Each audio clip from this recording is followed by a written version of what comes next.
their colleges, and most of the people in the undergraduate religion department that I was in were all part of that denomination, and I was then, but they had heard that I had left and joined the United Methodist. And one said to me rather sarcastically, "Will you tell me what the United Methodist Church is and what they believe?" By way of dealing with any future things, don't try to out-sarcastic me. I've been praying about sarcasm for a long time, but God's not done with it yet. I don't remember exactly what I said, but I'm sure it wasn't appropriate. Let's just put it that way. But driving home, I thought about that question. And it really was a question of, who are we? Who are we? Who are we as United Methodists? There are so many ways you can answer that. You can give someone the discipline.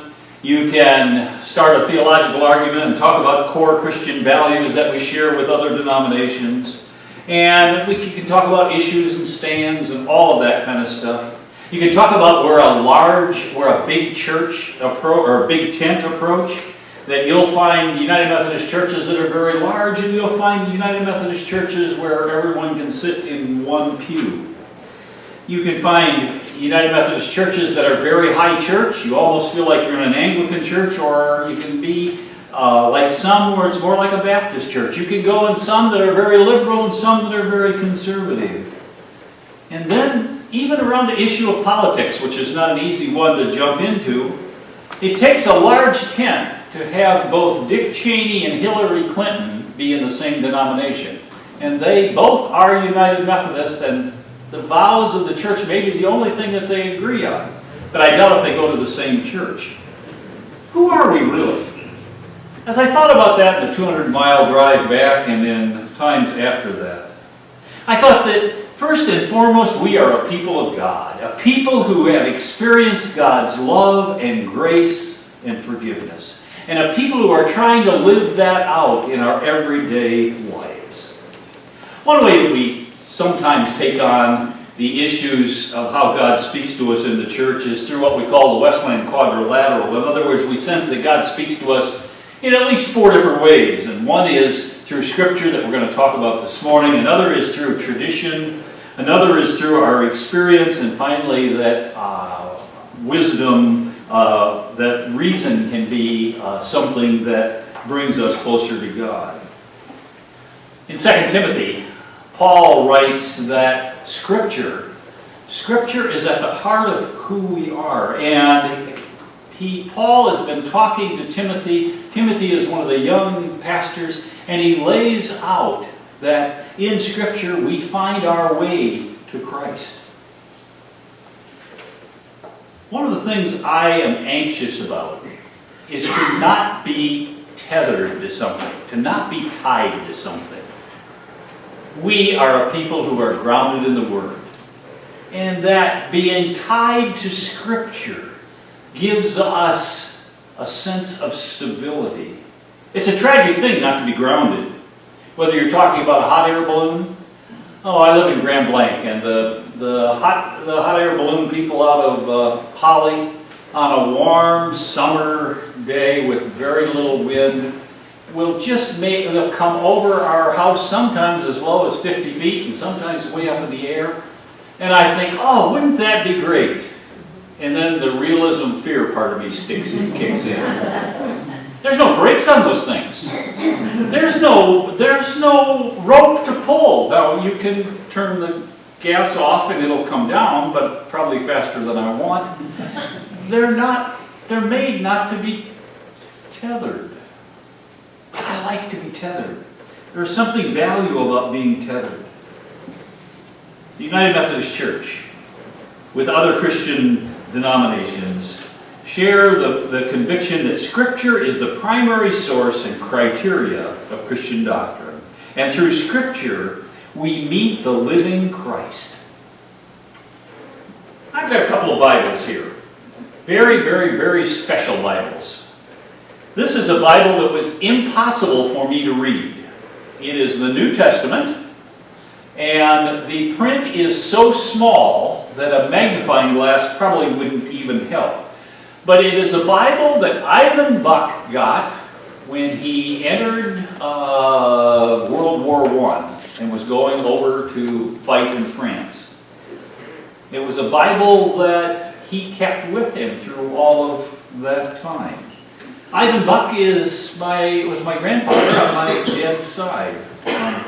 In Port City, Iowa, a farmer and one who valued not only the farm but valued the Word. And here is a Bible, much heavier. You have to hold it very carefully because it's not all together anymore. But this is a Bible from Elmer Peterson, my grandfather on my mom's side. Grandpa did not come to faith until he was a little over 40, but this Bible and others like it formed a tether that had an impact on me and my family and those who followed with me afterwards. We are grounded in the Word. What does that mean? I'm going to try it from 3 different angles. Follow me with them. The Bible is first and foremost authentic. Any of you watch Antique Roadshow? You know, I do. I got into watching it when we downsized from a number of years ago when we retired. And I was just sure that lots of things in our house were worth lots and lots of money. I don't even think the silver dollars we took in were worth $1. I mean, that was how bad it was. But what makes the difference? What makes the difference between, I remember one where there was a letter from George Washington to a soldier. I thought this has to be worth thousands and thousands of dollars. Well, the expert took his pointy little wood pointer and he said, you see the edge right there?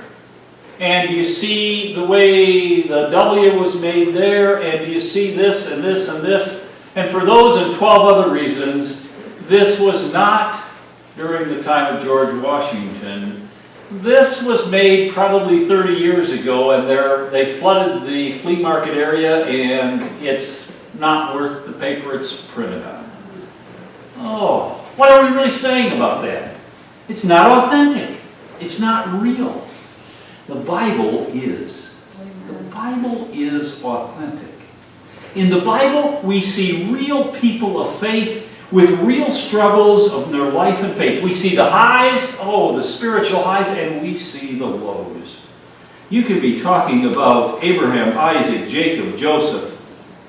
David is the one that I always like to focus on. What a saint in that sense. We all know about what happened to Goliath when he went up against Goliath. And in Sunday school and Bible school, maybe it was just us men with a little bit of ego liked the fact that the giant could be brought down. And then you read more in his life.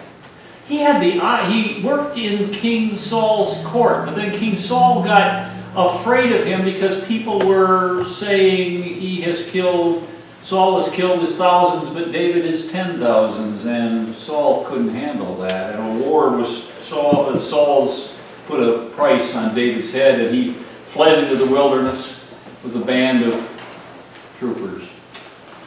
One time, he snuck into the cave where Saul was sleeping. He could have chopped his head off, and instead he only cut a piece off of the clothing as Saul slept. What a saint. What a way to live a life, and that's David. But if we would have stopped David right then, we would have had the fairy book story of many novels. But we didn't.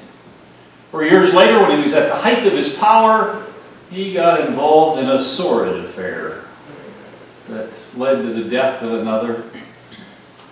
What did the Bible do with that? Did an editor say, oh, this won't sell, this won't help Christianity, let's just put it away? No, it was included. The biblical characters in Scripture are not bronze statues. They're identifiably real. And that's why Scripture is so important for us. It's authentic. Read the Psalms if you have any question, and especially the 51st Psalm, where David had been confronted with his sin. And then he says to God, "Oh, have mercy on me, O God, according to your steadfast love, according to your abundant mercy, blot out my transgressions. Purge me with hyssop, and I shall be clean. Wash me, and I will be whiter than snow. Make me hear with joy and gladness. Hide your face from my sins. Blot out mine iniquities." Don't you just hear the passion of a life that wants to return to the direction it was? In the New Testament, we see the same kinds of things. Glimpses of Jesus in the gospel that read like real-life dramas. A woman touches the hem of his robe, and he ends up having a discussion of faith with her. The disciples, all his followers, they just didn't get it, but are they that much different than we are? They didn't understand him. Jesus gets tired. Haven't we been there? And the one that I think is one of the most powerful is there is a large crowd there and they want to hear more from Jesus, and the political bigwigs and the religious bigwigs and the people from the universities and all of that. And what is Jesus doing? He is sitting there talking with the children. Wow. Isn't that authentic? The authenticity of the Bible is seen in its realness. Real people, real problems, real experience, real God, and real faith. Scripture is like an unfolding drama of God's love for us. Adam Heschel, a biblical scholar, says the Bible is not a book to be read, but a drama in which to participate. He's really saying don't not read it, but it is a drama that we can enter into fully. And the more that we read it, the more that we are a part of it, and it comes alive. The Bible, it definitely is authentic. Second thought, the Bible is authoritative. What does authoritative mean? It speaks the truth. Truth for people at the day of its writing, and truth for us today. The church has oftentimes been in battles over the Bible. When I was in seminary, it was Hal Lindsey's Battle for the Bible, and they were arguing back and forth over some minutiae of the Bible and how it related. And we see it even today. But let me take us in a direction. Last Sunday, we read from the first words of the Old Testament. Creation. In the beginning, God, and God created. Some of the battles are around, now how did God create? Did God create in 7 literal days? Or did God create in a larger time span? And we go back and forth and argue over that. Was it 24 hours and 7 days? It's interesting to note in that pre-scientific era, the Hebrew word bara means a day, but it doesn't have the same connotation as we have today. What I'm saying is, the real question is not how, but who. And the who is a question of faith. In the beginning, God, and God created. I, for one, am unwilling to rest my faith on the outcome of a debate over whether the universe was created in 7 literal days, or whether Jonah was swallowed by a whale, or whether it was a parable to awaken the people. I just think we're missing the point if those are the kind of arguments we're having. Now, one bit of clarification before you put me in the heretic group. If God wanted to, God could. And that could mean that my little brain doesn't understand it. If God wanted to create in a fish an apartment just for Jonah, God could do it. But just the same, God could just be telling a story to help us understand what it means to be faithful people of God. The authority of the Bible, the truthness of the Bible, is confirmed in its endurance. It has survived. It has survived attacks of all kind. It has survived history. It has survived opposition and persecution and banning and even indifference. Yes, the Bible speaks the truth. And in that truth, we see a picture of God that is larger than our imagination. A third thought to think of when we're talking about the Bible. I believe the Bible is amazing. Amazing in its ability to put us in touch with God. Amazing in its ability not only to ground us, but to transform us through our relationship with Jesus Christ. As Methodists, we oftentimes look back towards John Wesley's Aldersgate experience on May 24, 1738. He went to a Bible study and heard a reading from the preface of Romans. I would be willing to bet that probably none of us have read any of Luther's introduction to the book of Romans. It is not light reading, even being translated into English. But John Wesley heard that. And we need to back up. John Wesley was a learned scholar. He was an Episcopal minister. He knew much about Scripture and all of that, and it was at the heart of who he was. But he said later, "My heart was strangely warm." Wow. Wow. What's he really saying? He's saying something amazing happened as I pondered the Bible, and that amazingness led to a transformation, led to revivals, led to a spreading of the gospel, led to a new understanding of faith for so many. Charles Allen was a United Methodist pastor at one of the largest churches in the denomination at the time, 20, 30, 40 years ago, at First United Methodist Church in Houston. He had a business leader come in and say to him, "I've just had it. I'm nervous. I can't handle things. I've had it with all this church. You speak on Sunday. It doesn't say anything to me. I am just a mess. What can you do for me?" And Charles Allen said, "I'm not sure what he was after, but what I told him to do was something, just a spur of the moment that popped into my head. I said to him, I want you for the next 7 days to do 3 things every day. I want you to read the 23rd Psalm and then spend 5 minutes just pondering on it. No answering the phone, no doing anything else, just read it, 5 minutes.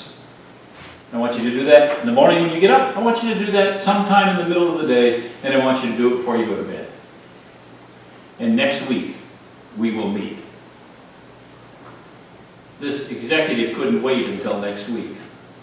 What was Monday, he was given the instruction. He says, I was so upset with you that you didn't give me something hard to do, and you gave me this task that was so infantile. But by Wednesday, something was beginning to happen. I don't know what was happening, but I'm just seeing things different. And it was like God was speaking to me. And by Friday, I couldn't wait any longer and had to call you and say, "You're a miracle worker." And Charles Allen said, "No, the Bible is amazing." From 1988 to 1993, I was pastoring at First United Methodist Church in Marquette. Marquette is an interesting little city. The church had a lot of medical people, a lot of university people, and a lot of town people. And those 3 groups all had all the answers for the problems of the other 2 groups. They sent pastors up there, and you usually didn't stay more than 5 years because you had a good time, but the armor wore thin after 5 years. I wanted to be a good young United Methodist pastor. This was when the Disciple Bible Study was coming out. And a Disciple Bible Study was a Bible study where there's one leader and there are 12 people. There are daily readings that take about 20 minutes or half hour. There's a study book that you are to answer a number of questions, and you meet together every week. And you don't just sign up for this, you have to be approved by the pastor. The people that signed up for an interview with me couldn't have been more different. I'm talking about a church that is very, very, very different. It was exciting, but it was also very challenging because there were a lot of different ways things were looking at. Let me give you a thumbnail sketch of a few of those people. One was a filled with the Spirit, happy woman of 75 years old, which was really old in those days to me. And she her answer to everything was a smile, and Jesus will take care of it. Okay, we're going to have this serious Bible study, and but we need her. She's a person of deep faith. When she said she was going to pray for you, you knew she was. There was something there. On one other side were 2 or 3 people who had spent their life studying the Bible. And they knew chapter and verse of almost everything. But without being too critical, they knew what they understood at first, and their understanding really hadn't grown very much, but they knew the answers. Okay. And then on the other side was a couple. They attended church religiously. They had 2 of the cutest little girls. The wife was a homemaker, and the husband was a professor at the university, and he was an angry man. And he said, I'm taking this because my wife thinks it would be good for us if I take this. And she was going to be a part of it. But he said, I got to tell you, I don't think much of the Bible, and I really don't even think much of the church. But I do it just because I got to keep the peace at home. And then we put in 7 or 8 other people of varying levels of involvement. One of the things that did come out of that before the first meeting was I have never prayed so much for a group in my life as I did that. But we met, we did all of the right things that we're supposed to, and we began to slog our way through things. And part of this disciple Bible study is to help people look at the Bible in a different way. Not to deny things, but look at the Bible in a way that can refresh your understanding and all of that. And we had some good times. We had some times where I thought I should call a bishop and see if I could come to South Mundy. It was a challenge. But I could sense there was a lot of stuff coming out. And a few of the people who weren't sure that the others in the group could claim to be Christian were beginning to understand things, and it was moving on. But back to our couple. He had gotten increasingly more involved in the study, and his questions were deep, but they weren't as antagonistic as they'd been earlier. And I thought, well, maybe I'm wording down. But we were a third of the way through the study, and we took 3 weeks off for Christmas and New Year's. He comes back the second week of January, and he says to me, I know we have to follow the schedule, we're supposed to do this much and this and watch the video and blah, blah, but I want to take 5 minutes and tell you what's happened to me. And he shared powerfully how the Bible had come alive to him because of the class, but on the trip to Texas and back, 1,300 miles from where they lived or something like that. And they hadn't gone, they decided on the way, the girls will be sleeping in the back a lot of the time. Why don't we get ahead on these Bible studies, and so we don't have to be reading everything at the end just to catch up? And he said we started with the next lesson, and did the one after that, and did the one after that. And you know, there is something to this Bible. And there is something to the reality of faith. And he went on to explain how he was not only intellectually seeing a new way, but God was doing some amazing things in his life. The Bible is amazing because it has the opportunity when we take it off the shelf and to transform and to excite. And when we ask the tough questions, we may find real answers. Jim Wallace, an evangelical Christian writer and leader, said, "Studying the Bible in a way that calls present realities into question will uncover its tremendous power to heal us and to change the world. The biblical word creates in us both the need for conversion and the hope for conversion." My prayer for us is that our being grounded in the Word is not just an academic understanding of life and faith. but that we will continue to see the Bible as authentic. Authentic because it sees the reality of the good and the bad in us, but it also sees the reality of the God of grace and God of glory. And authoritative. Authoritative in the sense of leading us to truth and understanding of truth.